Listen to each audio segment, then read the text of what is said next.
The horror game genre has long captivated audiences with its ability to evoke fear, suspense and unease in players. Stemming from its roots in classic horror literature and cinema, the genre found a new and immersive medium in video games. As technology advanced and gaming platforms evolved, horror games underwent a transformation, pushing the boundaries of interactive storytelling and delivering unforgettable experiences that linger long after the console is turned off. Much like horror films, which have terrified audiences for generations, horror games draw inspiration from the darkest corners of human imagination, from the early adventures like Haunted House to modern masterpieces such as Silent Hill. The genre has continually evolved, embracing new technologies and storytelling techniques to plunge players into worlds of dread and despair. While films can elicit fear through visual and auditory stimuli, games immerse players in the experience, placing them directly in the shoes of the protagonist and tasking them with navigating terrifying environments, solving puzzles and confronting nightmarish adversaries. Players no longer watch helplessly as characters meet their grisly fates. They become the architects of their own destinies, making life or death decisions that shape the outcome of the story. One such horror game and the subject of this retrospective is Clock Tower on the Sony Playstation by Human Entertainment, released in 1996 and 97 in Europe. Professor Bart. Professor Bart. What on earth are you doing, Professor? You mustn't hypnotize her like this. She's not ready to remember the murders yet. Helen, the Clock Tower murders are fascinating research material for me. I must know the truth of what happened. She can't take any more of this today, Professor. I'm taking her home. All right. But remember one thing, Helen. You may be her guardian, but you are also my assistant. Yes, Professor. Clock Tower is confusingly a sequel to a game from 1995 also called Clock Tower, released exclusively in Japan on the Super Famicom, which I think is Japanese for SNES. The developers obviously forgot to put a 2 at the end of the title when they printed the CD covers, so clearly they just decided to roll with it. It's a point-and-click survival horror game that originally came out on a system that wasn't particularly known for being pointy or clicky, though there was such a thing as the PlayStation mouse. But what self-respecting kid owned one of them? Actually, we all probably knew a kid like that. It's the one that spends lunchtime in the form room and tries to convince you how good the PlayStation port of Command & Conquer is with its 240p resolution on a CRT TV, which looks about as good as the PC version if you were to smear lard all over the front of your monitor. The story takes place in Norway for some reason. It seems to have very little significance to the plot, so my guess is whoever came up with the idea might have just come back off holiday from there. It could have just as easily been set in Blackpool for what little it has to do with anything. We get to play as a variety of uninspiring, badly voice acted and ironically completely two-dimensional characters in a game franchise that was making its very first foray into the third dimension. The characters attempt to survive the supernatural antagonist of the game, Scissorman.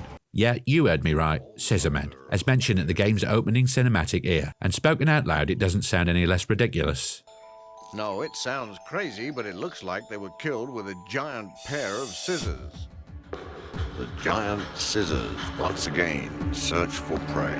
The game is largely playable as two main characters, Jennifer Simpson and Helen Maxwell, the former of which survived the events of the first game to be adopted by the latter, assistant professor of criminal psychology at a university in Oslo, Norway. Jennifer is undergoing therapy at the university to deal with the traumatic events that transpired in the first game. The game has multiple paths depending usually on how many times you click on something. For instance, in order to play as Jennifer, you have to talk to this bloke lurking outside the women's bathrooms twice instead of once. That's right, the very first major fork in the game's narrative boils down to a seemingly mundane choice to engage further in conversation with a peeping Tom. Between each act or scenario as they're described in the game, you have to click on points of interest on an overview of the town and aimlessly go back and forth to make sure you've exhausted all the conversation to be had there until the game triggers the next act, which takes place at the university research building as either Helen or Jennifer. It's not long before Scissorman appears and the next phase of gameplay comes into force, which is to survive Scissorman's random appearances while you look for a way out. This essentially consists of just searching around until you find some pliers and a key. That's pretty much the extent of puzzles in this game. Check every room, click on everything, then click on everything a second and sometimes a third time for good measure. It's like trying to change the settings on an iPhone, which sometimes manages to be both the easiest and the hardest thing to use. Easy because they've simplified it to the point that a lobotomized orangutan could figure out how to watch banana videos on YouTube, and hard because if you want to do anything more complicated, it's all hidden away in the menus to stop people who buy one as a fashion accessory from bricking their phones. Once you've escaped, there's another intermission, and the next act involves finding a small statue that the professor could have just as easily kept hold of in the prologue. This item has no obvious significance and no reason for the characters to want to obtain it so badly. It is significant though, but the writers simply didn't have the literary skills to convey that, so they just made the character say that they needed it on a whim, so finding it becomes the entire point of the next act. For this, you'll play as a number of different characters depending on, again, how many times you click stuff. In my playthrough, I must have clicked things Detective Stanley got as much, and so he goes off to get it from wherever Barton chose to send it during the prologue. In my case, he'd sent it to an old man called Rick, who used to be a caretaker or something at the Barrows mansion.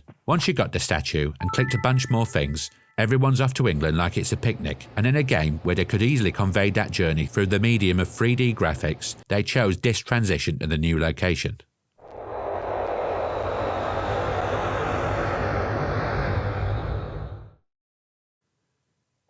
Getting to England tees off the game's final confrontation with Scissorman at the Barrows Castle. Teach. Everyone's waiting. Oh, yes.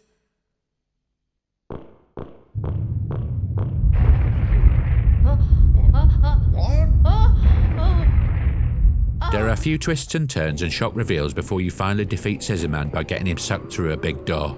I'm talking about the game, you dirty b****s. There's about 5 endings per character, depending on the choices you make. I mean the things you click on throughout the game. Whilst the game was well received at the time, we've established that there were some issues. You'll often find that when trying to exit a room, there's something you still have to do in that room that you're in, but with no logical reason for doing so. So that's where once again the game's main mechanic means clicking on everything, and then clicking on everything again. What makes this such a frustrating experience is having to wait for the text to slowly type out when you interact with an option, with no way of skipping it, so you'll have to watch the same text slowly animate across the screen at the same speed as your arthritic nan tapping out the web address for renewing her boiler insurance on a Samsung Galaxy S2 with oven gloves on. What makes it even worse is that when a line of text reaches the end, you'll have to press a button to make the text continue on. The game really wants to make sure you're paying attention, which wouldn't be bad if what you were reading were particularly engaging, but these are hardly the expertly crafted musings of master of horror Stephen King. The dialogue is as stilted as a workplace safety video for an accountancy firm.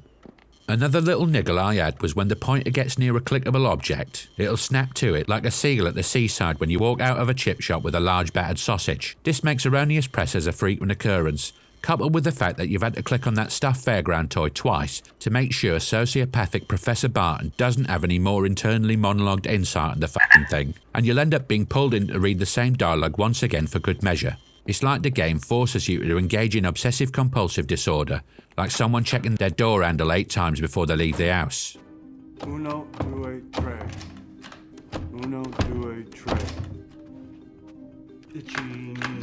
There are some good points, however. The game uses a semi-fixed camera system that copes with the limitations of the PlayStation and provides some decent viewpoints and a somewhat cinematic feel to cutscenes that are rendered in-game, where other horror games at the time were combining 3D graphics with static backgrounds and pre-rendered cutscenes which, due to loading times, sometimes break immersion. The animation isn't terrible either, in most cases. The game also does a pretty good job of building up suspense, which must have been pretty impressive at the time, and it uses its sparse soundtrack to good effect. As previously mentioned, what sets Clock Tower down mainly is that most of the dialogue is pretty awful, and the game's writers seem to have done as much research into how the most basic facets of how the real world works as a writer for Doctor Who.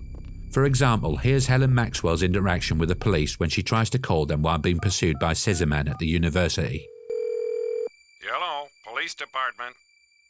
There's been a murder. Come, quickly, please. Please relax, ma'am. Did you see the murderer? He's the one with the giant scissors. Scissorman. You've heard of him, haven't you?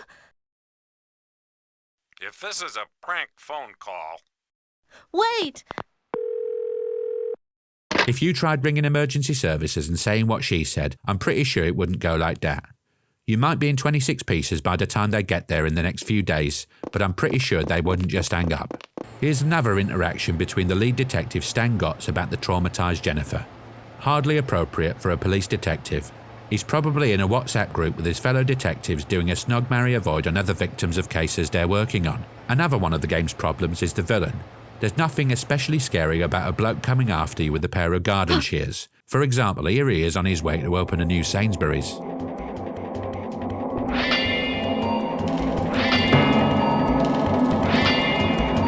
In fact, I was more terrified of this dog lurking in the background of a scene. This was even before it ate its owner whole, and I had to chuck washing powder in its eyes to escape. Because that makes perfect sense, washing powder. That's apparently the only thing that might be found in a typical household to fend off a killer dog. The game uses pretty much every trope in the schlocky horror movie genre, which at the time might have been fairly novel, but more than 25 years on, it feels extremely dated, when the likes of Silent Hill have managed to carve out something a bit more original. Most of the game's encounters with Scissorman are fairly comical, even though they probably aren't trying to be.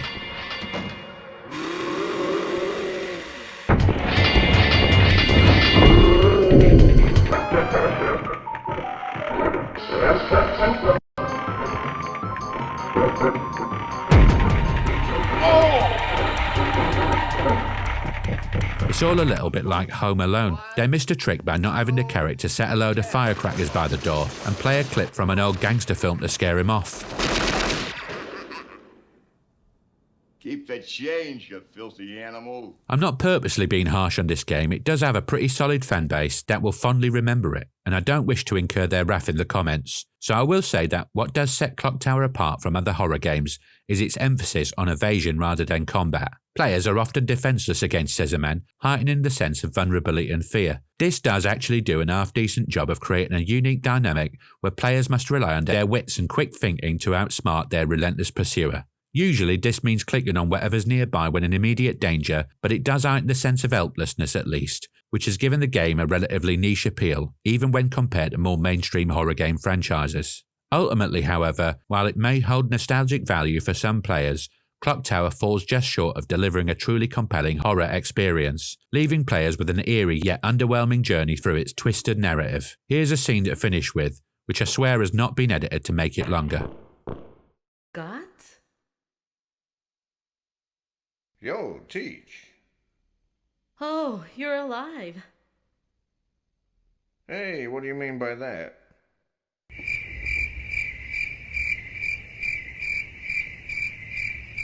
Where is everyone? Aren't they with you? Scissorman attacked us and we all scattered. Oh, I see.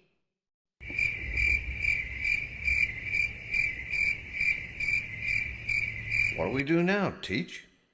We've got to keep looking. There has to be a way to kill Scissorman here somewhere.